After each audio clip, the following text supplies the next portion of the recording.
Today on Flyer News, we take a look at how the economic crisis has affected Framingham High School, the inspirational journey of one of our own student athletes, and a trip back in time to explore the rich history of Framingham. All of that and more next on Flyer News.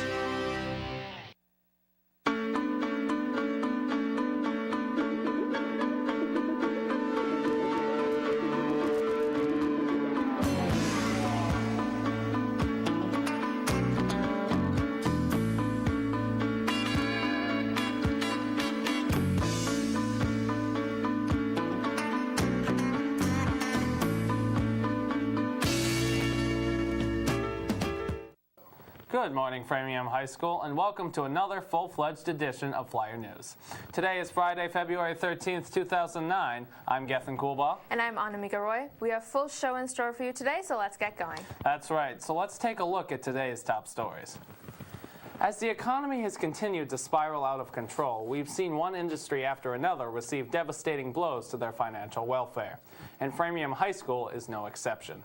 In 2009, FHS is set to take a 10% budget cut, amounting to a staggering $8 million.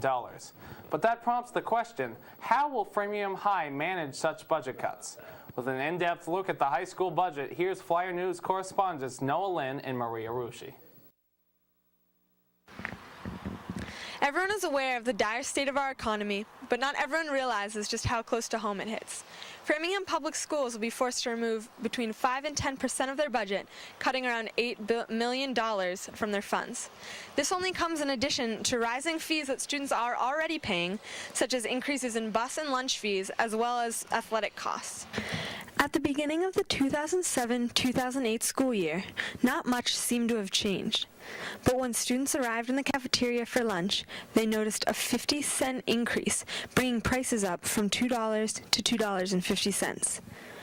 For the many students who buy lunch every single day, this is an extra $2.50 each week in lunch costs. So the price of lunch here at Framingham High School is ridiculous. I have my father make me lunch every day. This jump in prices has come at the same time as our economy's meltdown. There's been a slight increase due to the economic constraints that are going on nationwide, basically worldwide. There's a lot more hardship out there, so we have a lot more people applying for free and reduced lunches, more so than ever before. I think you should bring your lunch from home, less expensive, less hassle. Another area hard hit by the budget crisis is school buses. Every student riding the bus is required to pay a set fee at the start of the school year. In just the last 2 years, this fee has increased by 50%, from $180 to $270 per student. This year, my mom didn't want to buy me a bus pass because she thought it was too expensive, so now every day I get a ride to school. And this doesn't just apply to high school students, but includes grades 7 through 12, another taxing blow to our community brought on by a lack of funds. Only adding to the growing number of skyrocketing costs are student athletic fees, which surpass them all, increasing by 100% in the past 2 years. Previously $100, it now costs $200 for a student to play a sport at Framingham High School. This means extra trouble for students who play all 3 seasons. I'm on the varsity basketball for this winter season, and I pay $200 for each sport, and I play 3 sports a year, so it's around $600. Even just at the high school level, the school department was forced to propose cuts, including eliminating junior varsity sports, eliminating late buses, and 2 teaching positions. With prices increasing at a steady rate, questions arise as to where does it go next. Will prices continue to climb? Or will the newly appointed Superintendent Stephen Hershey be the relief we need for our weakening budget? Only time will tell. Reporting for Flyer News, I'm Maria Rushi. In tough times like these, it is important for students to keep a positive aura about them. And one of the ways you can do that is through reading. And what's better than reading a book about the history of our town? James Parr, a teacher at McCarthy Elementary School in Framingham, has put together a book highlighting the rich history of our town. The book, entitled Framingham Legends and Lore, is a 128-page book that covers everything from the shot heard around the world at Lexington Town Green to the tale of pirate gold and plundering spies. Parr also writes about the most famous residents of Framingham, including revolutionary Crispus Attucks and town founder Thomas Danforth. The book was made available to the public on February 2nd, 2009 and sells for $19.99. It is available on Amazon.com. Oftentimes, high school students are met with conflicts in their lives. Most students are troubled by grades, relationships, or time management. Others can be plagued by more serious issues such as serious illness or the loss of a loved one. And then there's the story of Walter Pope. On the top of normal worries for a student, Pope has dealt with the hardships of separating from his parents and relocating to a foster home. Pope's journey has been one lined with heartache, but in the end, one that has left him with an ocean of opportunity. He realized he had an opportunity, not because he's with us, but because of the things that opened up to him. Walter's situation is such that he, from where he comes from, he's going to excel in an individual sport, in that he's going to make his own breaks. He doesn't need to depend on anybody, and that's a great sport for someone like Walter with all his past. Walter Pope is not the average high school wrestler. The Framingham High School senior finds himself 24-0 on the season and is ranked in the top 3 in the state. What's even more impressive about the young man is what obstacles he has had to overcome in order to be where he is today. I grew up with my mom at first, and then I went into a foster home when I was younger for a couple years, and then I went back with my mom when I was 9. She was off and on with drugs, and then she was good for a while, but then when I was in 7th grade, that's when she kind of messed up again. During his freshman year, Pope excelled on the mat, but he will be the first to admit his struggles academically. The turnaround for Pope came the following summer when he attended Ron Burton Training Village.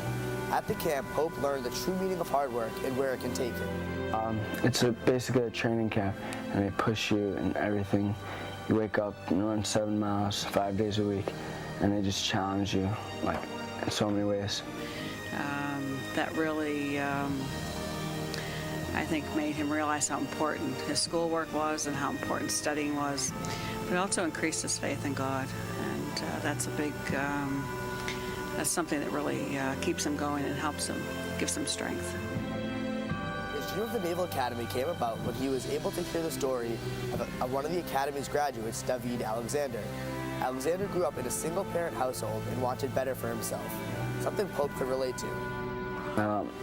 He had a similar story to me, and not very similar, but more like he had to do a lot of things on his own, and that kind of inspired me because I didn't really have too much, so it inspired me to just do what I had to do to be successful.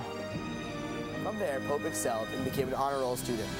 He now has a bright future and is a true success story, as something the Framingham community can truly be proud of. Walter is very special. I think one of the things that I find that makes him special to me is that he's so helpful. He'll do anything I ask. He also anticipates when someone needs something. It's just his overall personality. I think Walter is going to be, he's going to have a wonderful future in front of him. And you can work as hard as you want, you can have as much success as you want, and you don't blame anybody for your losses, you don't share credit with too many people, and it works out good for him. You just got to remember that, like, everyone can get out of tough situations. People like to put boundaries around themselves, but there really are no boundaries. You can do anything you want to do. Tragedy struck the halls of Framingham High School on Thursday, November 20th, as a student was stabbed by a fellow classmate on stairs just in front of the school. A 15-year-old boy is being charged with assault with intent to kill. His 16-year-old brother was also taken into custody with him for a minor role in the altercation. The victim was involved in a verbal fight over a girl, which led to the eventual stabbing. The victim was stabbed in the buttocks and ran into the school to get help, while the attacker tried to walk away from the scene. After the school nurse dealt with his primary injuries, he was flown to Boston Hospital for further treatment. The injuries were not life-threatening. Well, that's all we have for you today. You can catch us again at 5 and 8 tonight on FHS TV, as well as other various high school sports, school committee, and much, much more. Until next time, I'm Gethin Coolbaugh. And I'm Anamika Roy. Stay classy, FHS.